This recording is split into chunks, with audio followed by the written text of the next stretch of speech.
Hi, thank you for tuning in today to Women of Focus. We're going to be reading again in Matthew. So if you have your Bibles, I'm sure you do, have your Bibles ready, have something to write on and something to write with. And we're going to be reading in the genealogy of Jesus. We've already read and have seen that there are several women that are listed in this genealogy. And so we're going to continue to find out who else is included.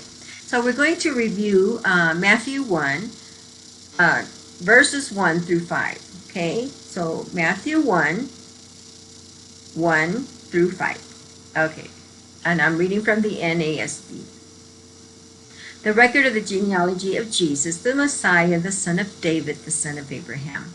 Abraham was the father of Isaac, Isaac the father of Jacob, and Jacob the father of Judah and his brothers. Verse 3. Judah was the father of Perez and Zerah by Tamar, which we already studied. Perez was the father of Hezron, and Hezron the father of Ram. Verse 4. Ram was the father of Amminadab.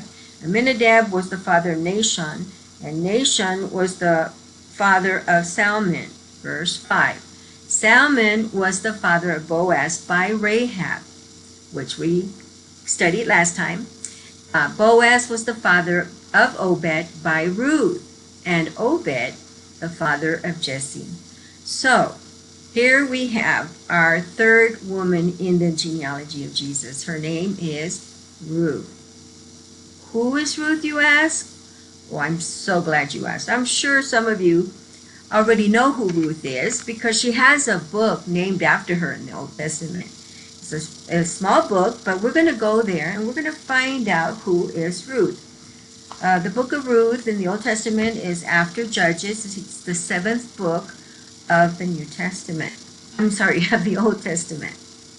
And so we're going to find out a little bit about Ruth today, and we're going to continue on in future recordings, okay?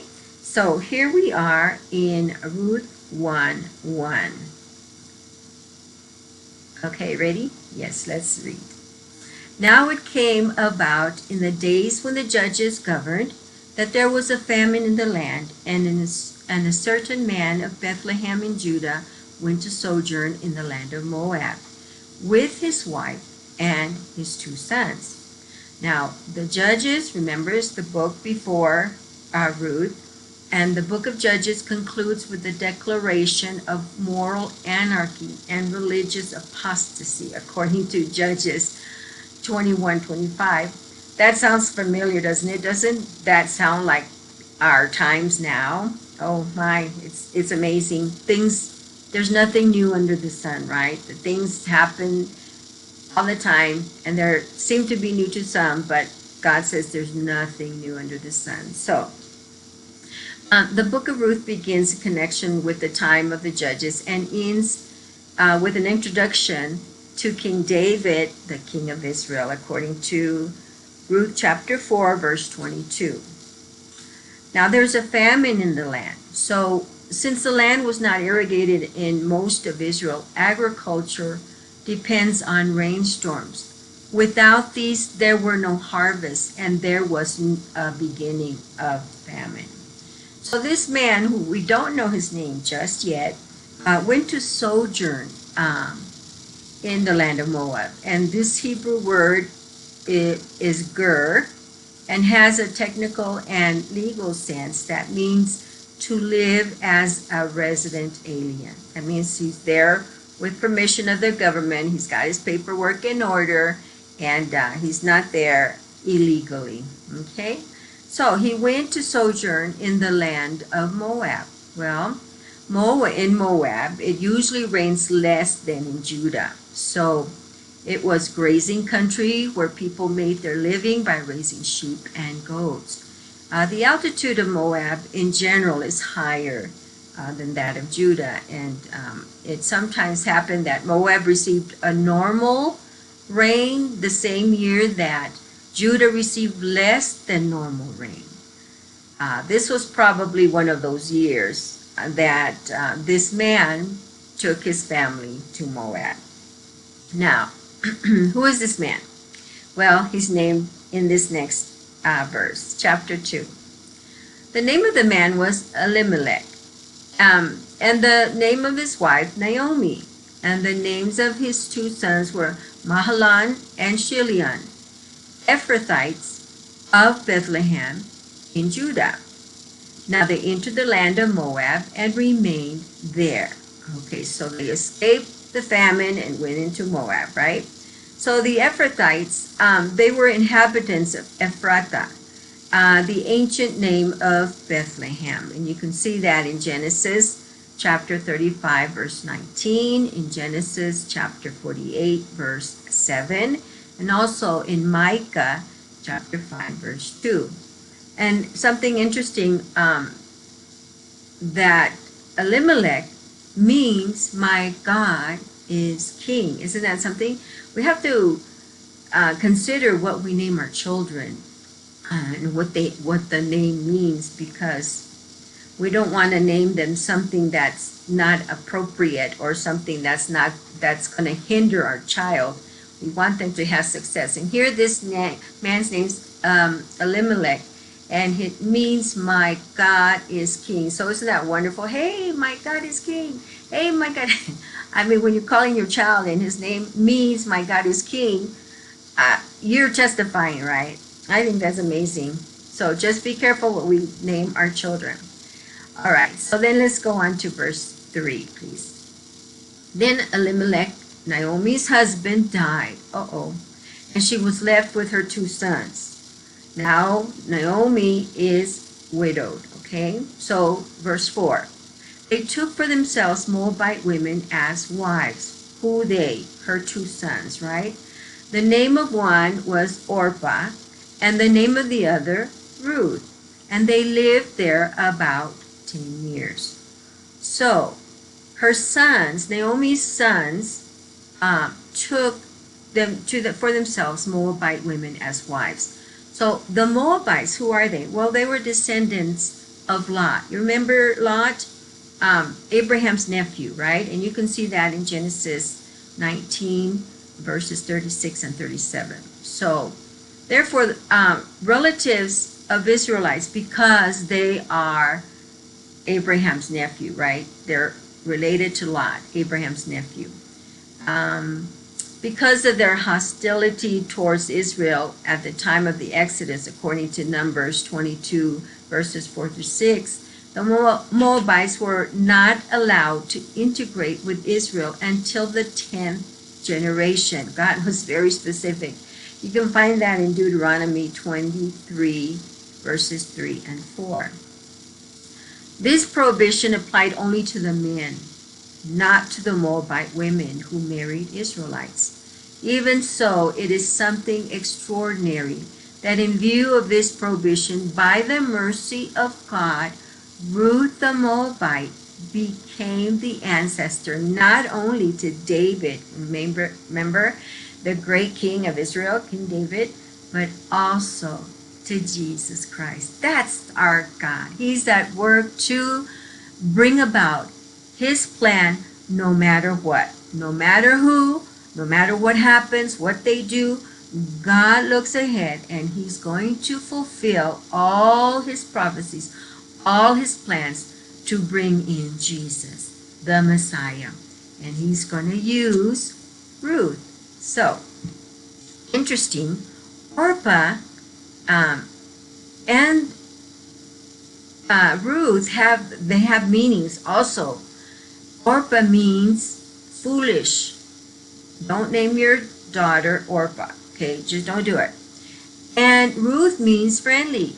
Oh, do that. You want your child to be friendly. You want them to be not being snobs, right? So we again have to make sure what we're naming our children, okay? So verse 5.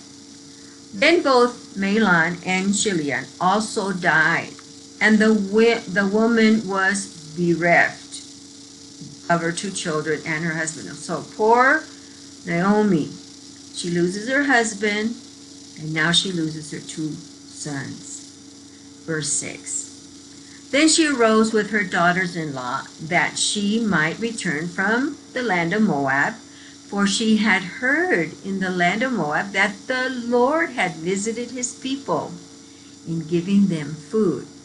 What does it mean that the Lord had visited his people? Well, this was the first of several references in the book of Ruth that God intervenes in the affairs of his people, and that everything necessary and useful in life comes from his hand.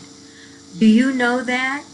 I know that. Everything, him being sovereign, he is a sovereign God, and so he will do anything and everything he needs to do to fulfill his plan. So the Lord had visited. So Naomi had heard while in Moab that in Judah, the Lord had visited his people. Okay? So, verse 7.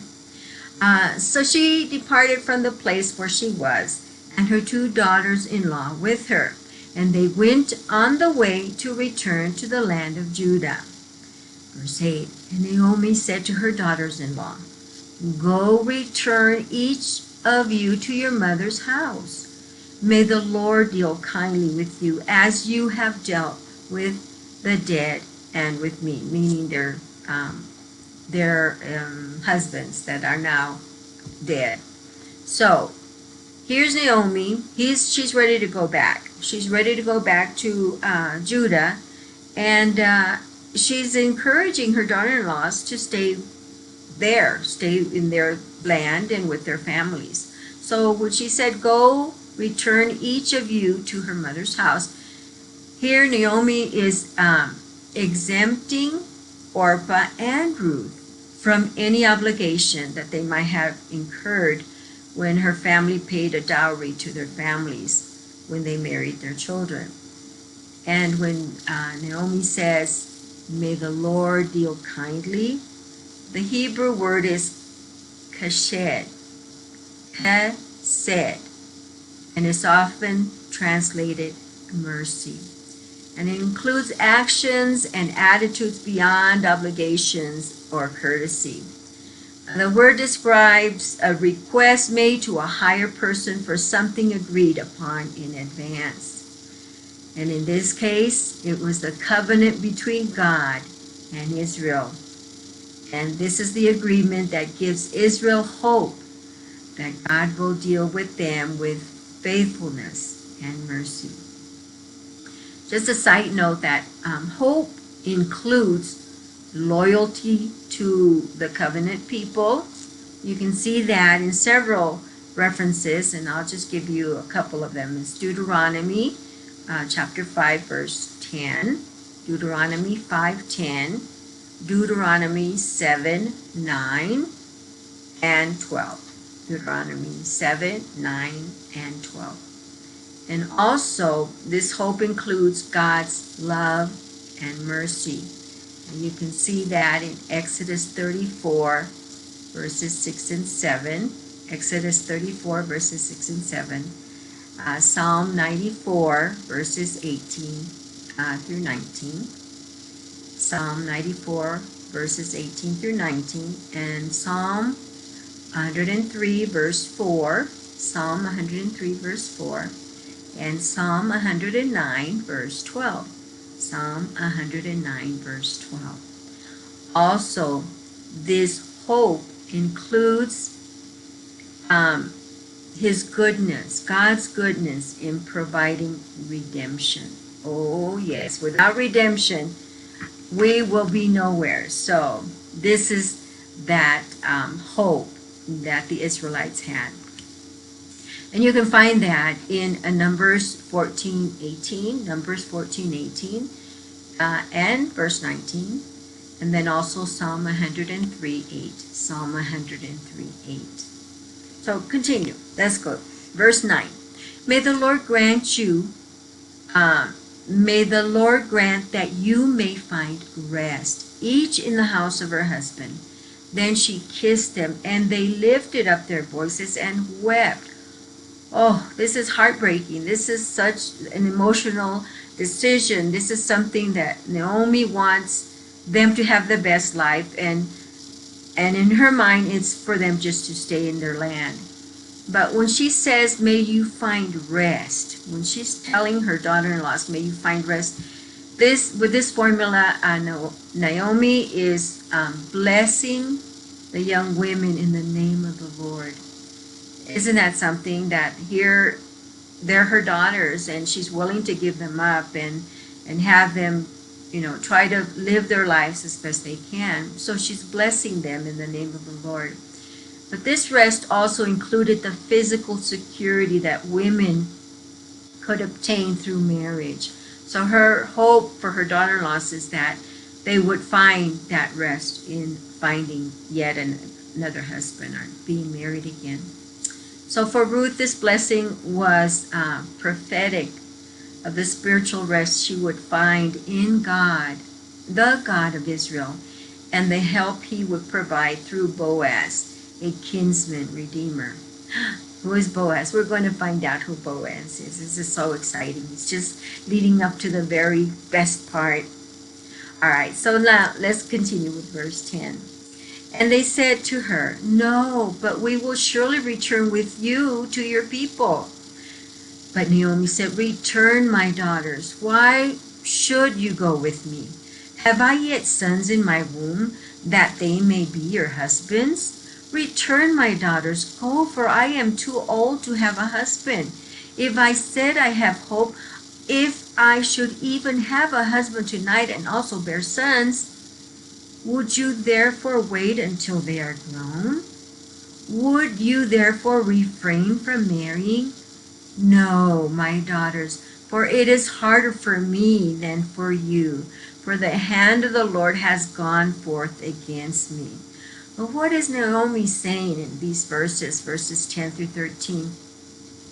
She is insisting that her daughter-in-laws, remain with their people, because Naomi says, I can't offer you anything. I am too old. I can't bear any more children, have more sons. And it's just crazy that I would ask you to wait. Would you wait? And of course, it would be too long. I mean, she didn't even have a husband, and she's not of childbearing age, so there's no hope for Naomi to give these daughter-in-laws, any more husbands from her womb. That's just how they did it. And so she's encouraging them to go ahead and stay with their people. But when Naomi says in verse 13, for the hand of the Lord has gone forth against me, she was like, with just seeing that God was against her. I mean, she had faith, but yet she was not looking to God at this moment. She was like saying, woe with me, because look at the position I'm in. But also in verse 12, she said, if I have hope, if I should even have a husband tonight and also bear sons, because that was their culture to continue for widows who didn't have children. They were supposed to marry their single brothers, any brother-in-laws that were in the family. It was the right. Remember that law that we talked about? They were supposed to have children. It was a right. They wanted to have children, and so this law provided that protection so that they could marry their next in line brother-in-law, as long as they were single. But Naomi's over here saying, I don't have anything to give you. I can't bear a son. So what she was referring to was this law, which is the levirate marriage. We saw that when we studied Tamar, remember? And you can find that in Deuteronomy 25, verses 5 through 10. Deuteronomy 25, verses 5 through 10, in which the brother of the deceased husband married the widow to give his brother an heir. Again, we saw that with Tamar, right? So Naomi had no other children, and she was not about to have any more children. She's of old age. And so she is encouraging her daughter-in-laws to just stay in their land. Okay, so again in verse 13, when Naomi is complaining that the hand of the Lord has gone against me. I mean, it's just as all good things come from God. As we read in verse 6, God intervenes in the affairs of his people, and everything necessary and useful in our lives, come from his hand. Good, bad, or indifferent, God is in charge. And Naomi recognizes that calamities are also allowed by him. Very interesting. So she has faith. She has faith in God. She's going to return back to her land. She's encouraging her daughter-in-laws to stay, because as far as Naomi's concerned, she cannot offer anything to them. So in verse 14, and they lifted up their voices and wept again. Orpah kissed her mother-in-law, but Ruth clung to her.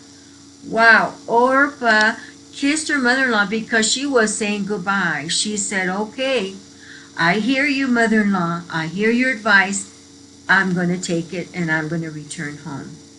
It's okay.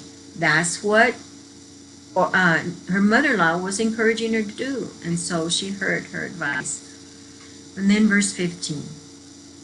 And she said, behold, your sister-in-law has gone back to her people and her gods. Return after your sister-in-law.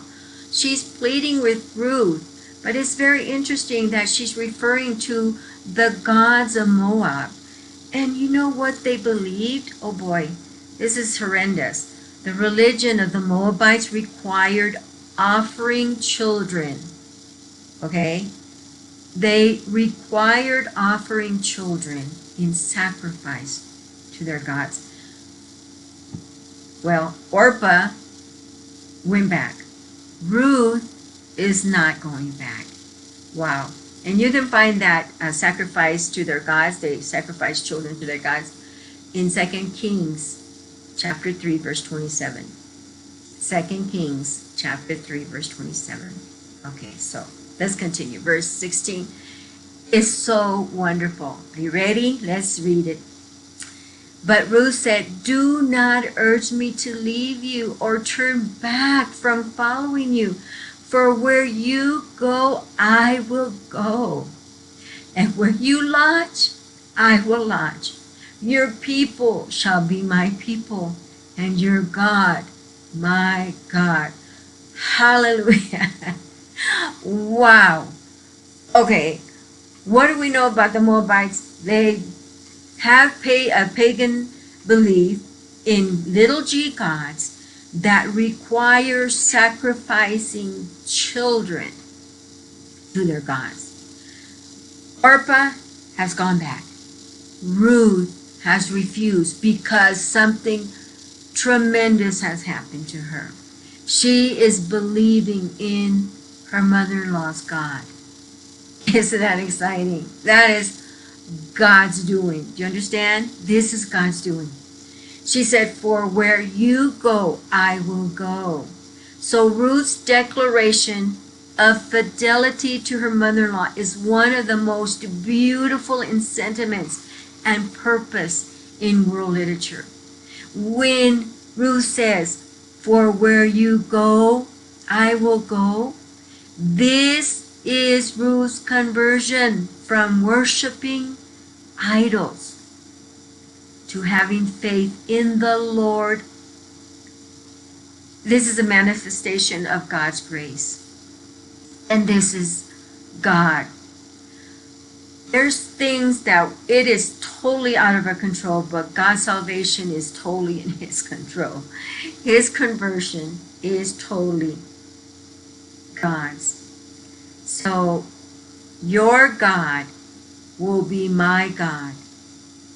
This is the point where Ruth makes a confession of her conversion from worshiping idols to having faith in the Lord, and is a manifestation of God's grace. Oh, that is beautiful.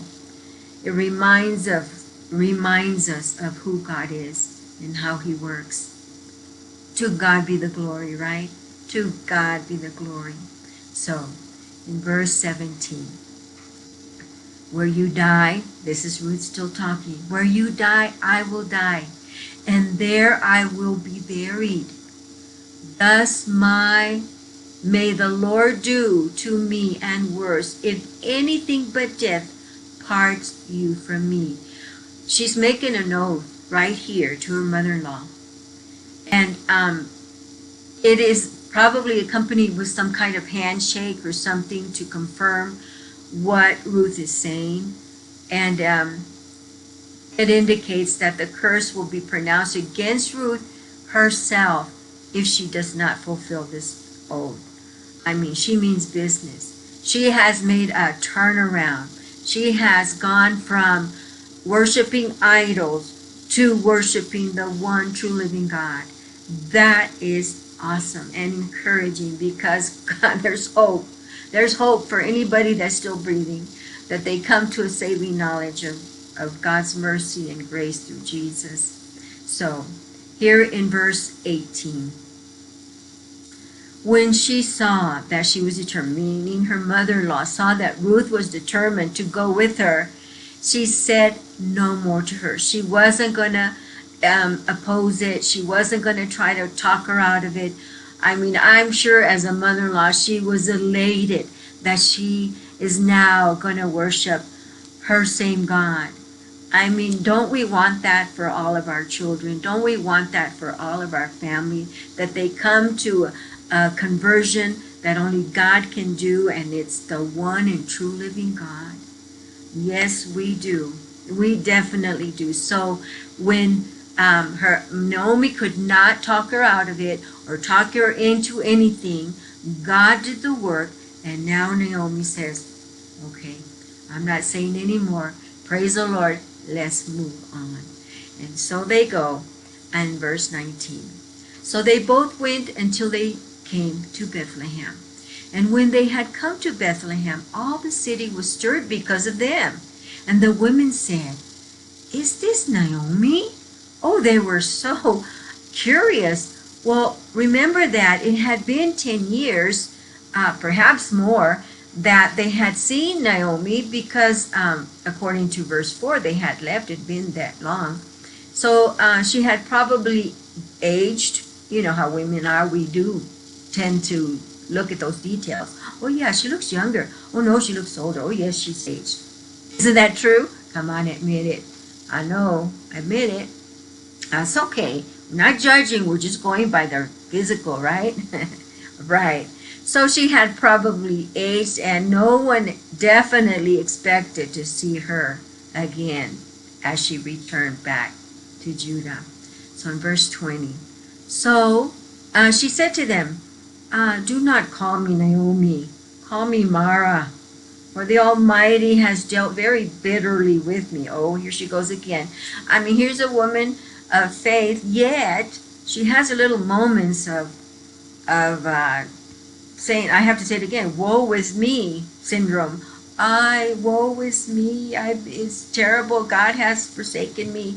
His hand has left me. Yeah, remember she said that in verse 13 as well. Well, Naomi's response is a melancholy, cutting, and bitter play on words, okay? And she blames God for her misfortune. She blames God. I mean, that's obvious, right? But this expression is even stronger.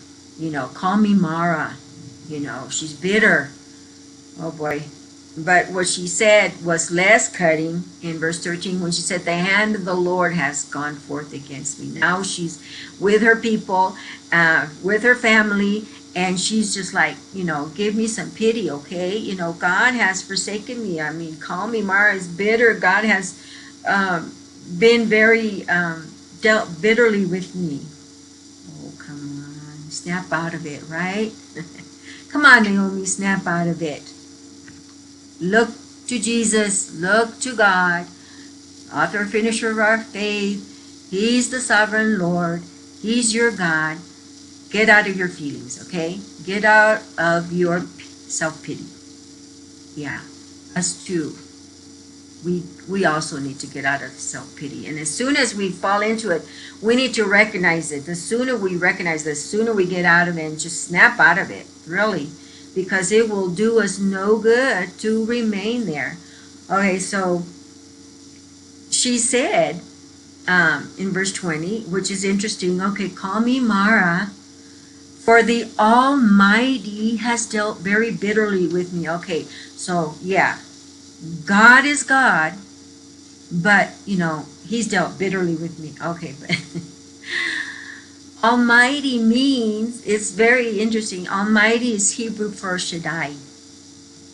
And it emphasizes the nature of God as a provider and guardian to his people. So yet, here she is, feeling melancholy and self-pity, going through some self-pity, but she, with her own mouth, remembers the Almighty. Okay? So, interesting. Remember, the emphasis of Shaddai means it's the nature of God as provider and guardian of his people. So even though she felt like it was a bitter dealing by God to her life, she still called him the Almighty. And so that's how we are sometimes. We, for moments, think on other things, think on our physical, our woe is me, self-pity, but we need to look to God, the Almighty El Shaddai. Okay? So the use of El Shaddai here makes Naomi's complaint against God more ironic, right? So she knows who God is. She's just saying, oh, it's just been so hard. It's been so hard. It's like God has not blessed me. It's like this is terrible. It's terrible. Yet the Almighty has dealt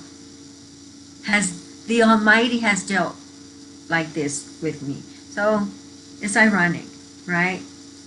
Let's stick to what God says. Who God is, that helps us throughout our lives, okay?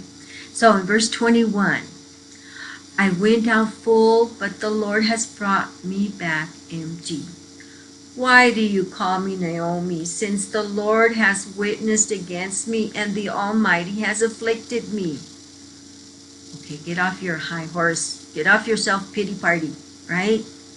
Verse 22. So Naomi returned, this is the sweetest thing, with her Ruth, the Moabitess, her daughter-in-law, who returned from the land of Moab. And they came to Bethlehem at the beginning of barley harvest.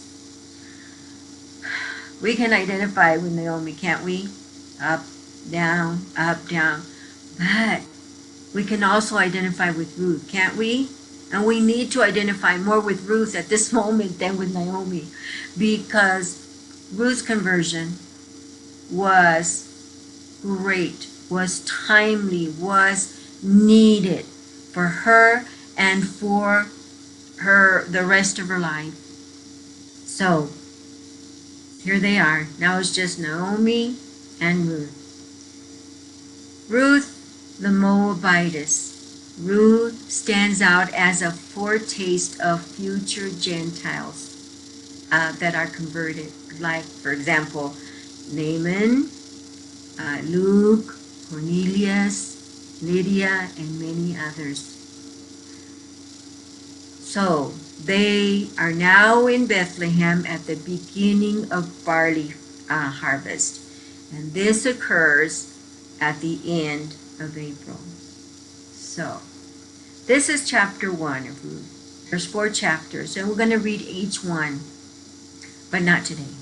Okay? But who is Ruth? What have we learned from Ruth? Because we're going to get more details than we just did in chapter 1. But Ruth is a Moabitess who leaves her pagan beliefs behind and is converted to the Almighty Shaddai.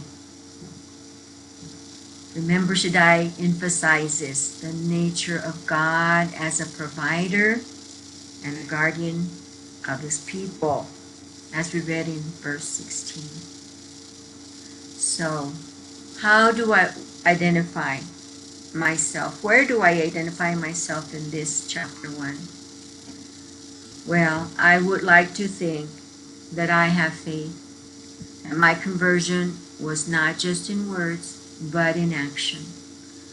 When Ruth said, my God will be, rather, your God will be my God. And that's a good question. Who's God in your life? Who is God in your life? Who's God in my life? Is he El Shaddai? I pray so. Ladies, we've come to the conclusion of this time, and I'm so excited about all the things that we shared, and it's to be continued next time. But meanwhile, please, let's focus on Jesus, the author and the finisher of our faith.